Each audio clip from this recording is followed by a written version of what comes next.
Et au programme ce soir, Clément Viktorovitch, Jean Castex ou la responsabilité à géométrie variable. Vous avez écouté le Premier ministre hier soir sur TF1. Il annonçait des mesures pour lutter contre la flambée des prix de l'énergie. Et vous avez été surpris qu'il prenne la responsabilité des bonnes nouvelles, mais jamais des mauvaises. Eh oui, c'est ça. Cette prise de parole était très attendue par des millions de Français qui voient en ce moment leur facture d'énergie grimper. Et le moins que l'on puisse dire, c'est que le Premier ministre a été au rendez-vous, à tout le moins sur le plan de la rhétorique. Nous allons mettre, pour le gaz, pour l'électricité, en place ce que j'appellerais un bouclier tarifaire. Un bouclier tarifaire donc, voilà qui est très rassurant, je pense qu'on se sent tous très protégés.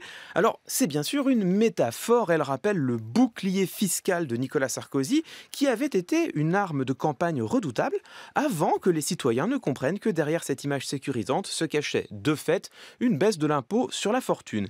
Ici, nous sommes un peu dans la même situation. L'image est très frappante certes, mais au-delà de la métaphore, ce qu'a annoncé le Premier ministre, ce n'est pas un blocage des prix du gaz, ce serait légalement un peu compliqué, mais plutôt un lissage. Les Français doivent donc comprendre qu'ils paieront la hausse. Elle sera simplement étalée dans le temps. Bon, là, Jean Castex est dans son rôle. Il prend une mesure populaire, forcément, et il la présente de manière valorisante, c'est le jeu.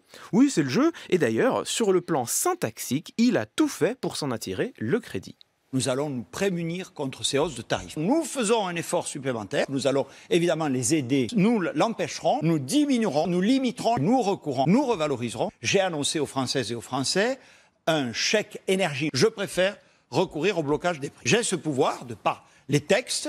Le discours est littéralement saturé par la première personne, du pluriel comme du singulier. Le nous et le je ont été martelés par Jean Castex pendant toute l'interview. C'est une manière implicite, presque inconsciente, de faire passer le message que le gouvernement est très mobilisé sur ce sujet. Et vous allez m'expliquer, Clément, que sur d'autres sujets moins populaires, la rhétorique du Premier ministre était légèrement différente. Eh oui, Nicolas, vous m'avez vu venir. Écoutez par exemple la manière dont il parle de la réforme de l'assurance chômage qui entre en vigueur aujourd'hui et qui, selon l'UNEDIC, devrait se traduire par une baisse d'allocations pour des centaines de milliers de travailleurs précaires. Il y avait une réforme d'assurance chômage qui avait été décidée. Il y a eu la crise, le chômage a fortement augmenté et je vous confirme qu'elle entrera en vigueur demain. Alors là, soudain, vous entendez que la tonalité est légèrement différente. Il y avait une réforme de l'assurance chômage, c'est une tournure impersonnelle, qui avait été décidée, c'est une tournure passive. Elle entrera en vigueur, utilisation de la troisième personne. Dans toutes ces phrases, le gouvernement et le Premier ministre disparaissent totalement. Tout se passe comme si la réforme avait une existence propre, comme si elle s'imposait à eux sans qu'ils n'y puissent rien. Or, c'est bien le gouvernement qui pousse pour la faire adopter, alors même qu'elle est vivement dénoncée par les syndicats. Et non, tout ceci n'est pas lié au hasard. On retrouve exactement le même type de tournure quand Jean Castex évoque un autre dossier impopulaire, la réforme des retraites. Il faut faire une réforme des retraites. La meilleure preuve, c'est que mon prédécesseur dont vous parlez l'avait commencé. Oui, il faut faire la réforme des retraites. La nécessité est entière et nous le ferons. Il faut faire la réforme, la nécessité est entière. Ce sont à nouveau des tournures impersonnelles qui tentent à présenter la réforme comme inévitable.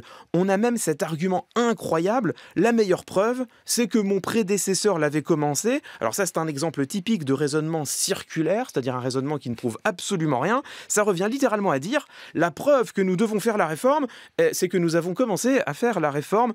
Là encore, Jean Castex se déresponsabilise. Il utilise la rhétorique pour induire l'idée que cette réforme s'impose à eux, qu'elle serait inévitable. Et c'est d'autant plus paradoxal que le gouvernement, sur ces questions, a des marges de manœuvre. Et oui, exactement.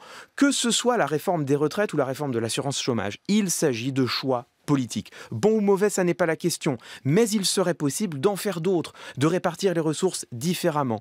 En ce qui concerne les prix de l'énergie, en revanche, la marge de manœuvre dont dispose le gouvernement est en réalité assez fine.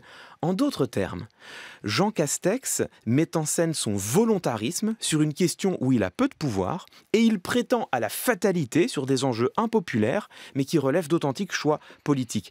Vous savez, gouverner, c'est assumer la responsabilité de ses choix, particulièrement en période électorale. Hier, quand ça l'arrangeait, il me semble que Jean Castex a subtilement tenté de s'en défausser. Entre les lignes, c'était Clément Viktorovitch.